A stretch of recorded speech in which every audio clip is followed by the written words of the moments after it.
Okay, so katatapos lang natin mag-bake ng ating low carb ube pandesal. This is a yeasted bread. Okay, so tingnan natin tong yeasted bread natin.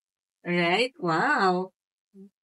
Ayun, okay, so anong difference nito sa mga ibang low-carb breads? Okay, so yeasted breads natin, they are softer and lighter at mas lumaki rin siya. But this is gluten-free, no? Gluten-free ito. Okay, so ang laging tanong sa akin, Coach, ano bang yeast ang pwedeng gamitin sa low-carb baking? So either of these two, we have what we call the active dry yeast and the instant dry yeast. Ayan, pareho natin ginagamit yan. Anong difference ng dalawa? Yung instant dry yeast kasi is you can directly add to your dry ingredients, no? Even without liquid. Kasi normally, ginagamit natin si instant dry yeast na para lang maging bready yung texture tsaka yung amoy ng bread.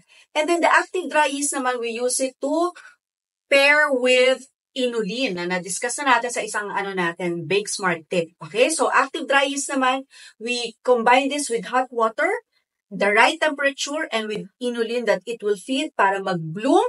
At yan yung ginagamit natin para sa ating mga yeasted breads at itong mga ganitong breads ay pinuproof pa ito for almost an hour para lumaki siya. Alright? So there you have it.